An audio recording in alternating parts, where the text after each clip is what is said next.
8-year-old Catherine Cat Coniqua Elliott lives with her parents Delroy and Wilma, who own a root beer brewery in the town of Rustbank.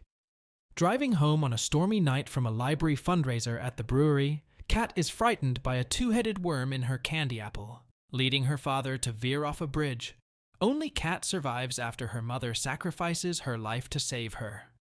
Meanwhile, in the underworld, demon brothers Wendell and Wild spend their days putting rejuvenating hair cream on their balding father, Buffalo Belzer, while dreaming of making an amusement park, the Dream Fair, for departed souls to challenge Belzer's Scream Fair. Wild continuously steals the hair cream by eating it for its hallucinogenic effect, much to Wendell's annoyance. But Wild manages to change Wendell's mind by force-feeding him the cream. The hallucinogenic effect kicks in, and the brothers have a vision of Cat. 5 years later, Cat is an embittered, punk rock-loving 13-year-old juvenile delinquent who blames herself for her parents' deaths. Cat is enrolled in Rustbank's all-girls Catholic school, headed by Father Bests. A trio of preppy classmates attempt to befriend Cat. The group is led by Siobhan Klaxon, whose parents Lane and Irmgard's private prison company Klaxon Klax Corp has taken over the town.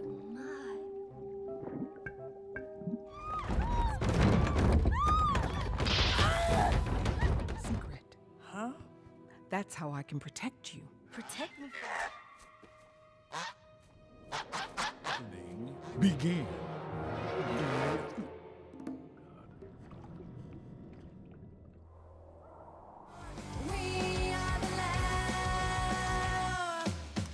Unintentionally endears herself to Siobhan by saving her from a falling brick, which she anticipated through premonition, a power that shocks her. Later, she meets Raul Cocolotl, a trans boy who was once friends with Siobhan, and the one who accidentally broke the brick that nearly landed on the latter's head. Raul's mother, Mariana, is convinced the Klaxons are the reason the brewery burned down and caused it to kill all of its workers.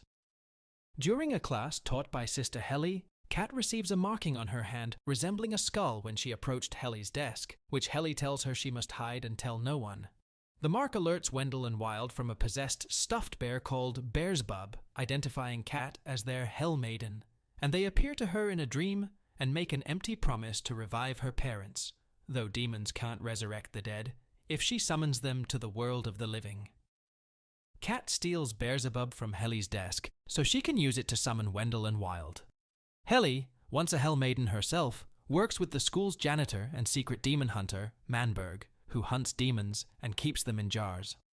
Father Bests is revealed to be in league with the Klaxons, who kill him as the last witness to their factory fire. After his funeral, Cat recruits Raul as her witness to summon the Demon Brothers, who brought their father's hair cream with them after they discovered that it can bring dead organisms back to life. However, by the taking the wrong way, the brothers appear in a different part of the cemetery, and Cat believes she has been stood up. Wendell and Wild test the cream on Bests, who comes back to life and convinces the Klaxons to pay the brothers to revive the deceased members of the town council, which will give the Klaxons the votes they need to demolish Rustbank and expand their prisons. Though the Klaxons fear they could resurrect other people in the cemetery, such as the brew workers that died in the fire, and other witnesses to the brewery arson, they tell Wendell and Wild that if they revive Cat's parents or any other dead people, they won't pay for their fare or for the school. Bests returns to school, and Cat confronts the brothers, who make her vow to serve them forever in exchange for her parents' resurrection. But it is just a ruse to make sure that they won't resurrect anyone in the cemetery. Forced to dig up the council members, whom Wendell and Wild revive, Raul steals the cream and revives Delroy and Wilma himself. Reunited with her parents, Cat helps Raul escape the brothers. After the zombie council approves the Klaxons' plans and pay Bests, Wendell, and Wild with a bag full of money, Siobhan discovers her parents' lies about the conditions of their prisons. Helly and Manberg make Cat undergo a ritual called soul binding, confronting her memories and severing her allegiance with Wendell and Wild, resulting in her accepting the fact that her parents' death was not her fault. The soul binding ritual further gives Cat the control of her precognitive powers, which Helly reveals are a consequence of her status as a Hell Maiden.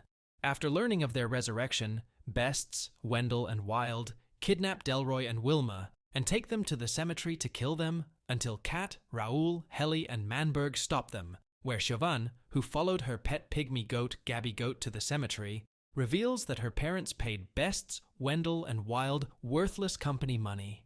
Buffalo Belzer appears, having discovered Wendell and Wild's deception, but a mural painted by Raoul as his art project, depicting his mother Mariana as a mighty Mayan warrior, defending and protecting a baby Raoul against a two-headed dragon, representing the Klaxons, painted part by part on every house's roof in Rust Bank, convinces him to make up with his sons. Manberg releases his collection of jarred demons after learning they are Belzer's children, in exchange for Cat and the others. Belzer apologizes to Wendell and Wild, approving their plans for their dream fair. Best's dies again, and Belzer explains that the cream's effects don't last. Cat says it's too late to save Rustbank, but Sister Helly tells her that her power to see into the future can help her change it. Recalling that Raoul said there needs to be a witness to prove the Klaxons are guilty, Cat tells him to use the very last bit of cream to revive as many dead brew workers as he can. The group fends off the bulldozers conducted by the Zombie Council, set to demolish the town, while Raoul revives 3 dead factory workers to testify to the Klaxons' crimes, resulting in their arrest. The cream's effect begin to wear off on Delroy and Wilma, but before they die, Cat uses her precognition to give them a glimpse of the future where Rustbank is revived, and Wendell and Wild offer them VIP passes to their afterlife fair. Cat makes peace with her life, considering everyone her friends, even Wendell and Wild themselves. In a post-credits scene, one of the production members finds an anthropomorphic model of Cat walking around his office desk. Alright, that's Wendell and Wild recaps. If you like video like this, don't forget to like, share, comment, and subscribe this channel. My wife's the murderer, not me! How